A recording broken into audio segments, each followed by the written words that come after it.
বন্ধুরা, কেমন আছো? আজ আমি একদম ঘরোয়া স্টাইলে পেঁয়াজ রসুন ছাড়া নিরামিষ মটর পনির বানাচ্ছি। প্রথমে আমি মটরগুলোকে জলে সিদ্ধ বসিয়েছি। আমি ফ্রেশ মটর নিয়েছি, আপনারা চাইলে এমনিতে মটরও নিতে পারেন। তো শীতের দিন মটরশুঁটি ভালো পাওয়া যায়, তাই আমি মটরশুঁটি দিয়েই করেছি। এগুলো সিদ্ধ হতে 15 মিনিট সময় লাগবে। সিদ্ধ হয়ে গেছে, এখন আমি মটরগুলা নামিয়ে কড়াই বসিয়ে তেল দিয়ে দেব। তেল গরম হওয়ার পর তার মধ্যে একটু নুন দিয়ে দেব। পনির ভাজা করব আগে, তো কিছু ভাজার আগে একটু কড়াইতে নুন দিয়ে দিলে ভাজাটা নিচে এত লাগে না। তাই তেলের মধ্যে একটু নুন দিয়ে তেলটাকে ভালোভাবে কড়াইতে লাগিয়ে নিচ্ছি। এখন পনিরটাকে আগে আমি জল ঝরিয়ে রেখেছিলাম। একটা একটা করে পনির ভাজলে পনিরটা কড়াইতে লাগে না আর ভাজাটা ভালোভাবে হয়, তাই একটা একটা করে আমি তেলে দিচ্ছি। একটু সময় ভাজা হয়ে গেলে পনিরটা নামিয়ে নিব।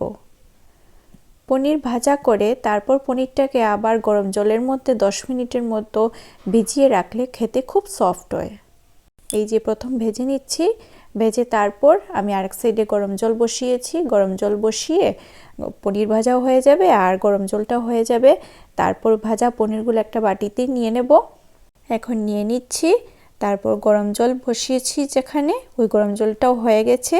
গরম জল দিয়ে পনিরটা ভিজিয়ে রেখে দেব। আর মটরশুঁটিগুলো যে সিদ্ধ করেছিলাম ওইগুলো একটা ছাঁকনিতে নিয়ে এইভাবে রেখেছি জলটা ঝরে যাওয়ার জন্য। এখানে বাকি পনিরগুলো ভেজে নিচ্ছি। এগুলা ভাজা হওয়ার পর একসাথে গরম জল দিয়ে ভিজিয়ে রেখে দেব।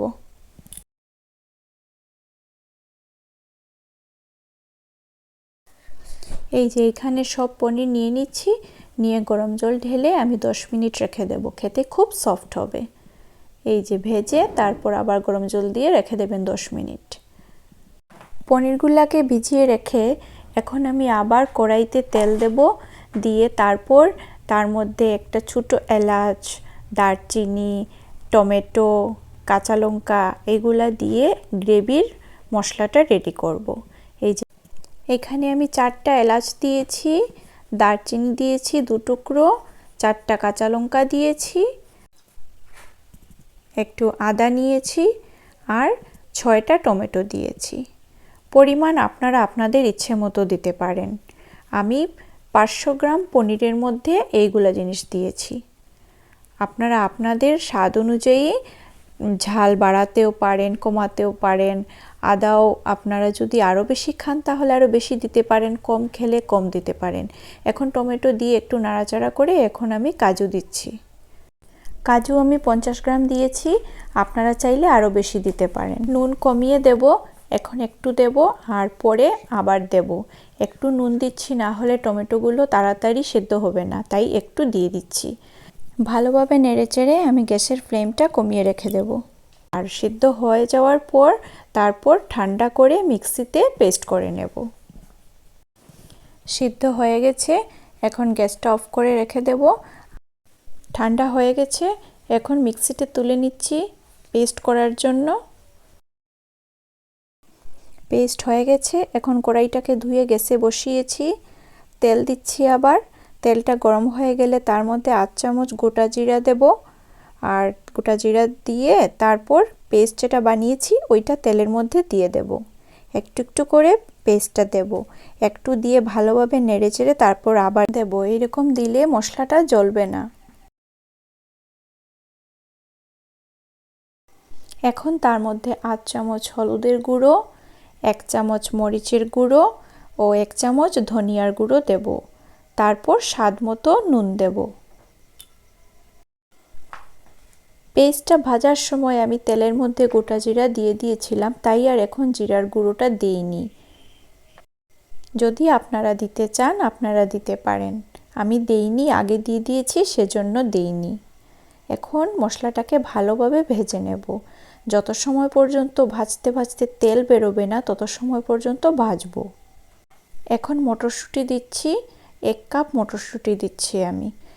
গ্যাসের ফ্লেমটা কমিয়ে আমি মটরশুঁটিকেও 2-3 মিনিট নাড়াচাড়া করব। তারপর এটার মধ্যে জল দেব। জল দিয়ে এটাকে গ্রেভি বানাবো। এই যে মিক্সিং বোলের মধ্যে যে অবশিষ্ট ছিল মশলা, এগুলোর মধ্যে আমি জল দিয়ে গ্রেভি বানিয়ে নিচ্ছি।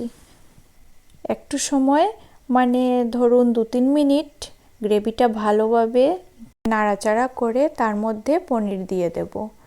ভালোভাবে এই দেখুন নাড়াচাড়া করছি। এখন পনিরগুলা দিয়ে দেব।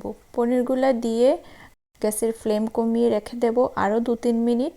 তার মধ্যে গরম মশলা দেব, কসুরি মেথি দেব আর ঘি দেব। এই যে 1 চামচ গরম মশলার গুঁড়ো দিচ্ছি। এখন দিচ্ছি কসুরি মেথি। কসুরি মেথি দিয়ে তার মধ্যে 1 চামচ ঘি দিয়ে নেড়েচেড়ে ভালোভাবে ঢেকে রেখে দেব। কিছু সময় পর এটা খুলবো, তাহলে ঘির গন্ধটা ভালোভাবে লাগবে। আমার মেয়ের আবদার ছিল মটর পনির বানাবো, তাই ভাবলাম আমি আপনাদের সাথেও শেয়ার করি আমি কিভাবে বানাই। আমাদের খেতে ভালোই লেগেছে। আপনারাও বানিয়ে দেখবেন আর আপনাদের কেমন লাগছে আপনারা আমায় কমেন্ট করে জানাবেন। আশা করছি ভালোই হবে। আমার ক্রিম ছিল না ঘরে, ক্রিম দিলেও হয়, তো ক্রিম ছাড়া আপনারা ঘি দিয়েও করতে পারেন, আর ঘরে যদি ফ্রেশ ক্রিম থাকে তাহলে ক্রিম দিয়েও করতে পারেন। তাহলে আজকের জন্য ভিডিওটি এইখানেই শেষ করছি। ভিডিওটি দেখার জন্য আপনাদেরকে অশেষ অশেষ ধন্যবাদ।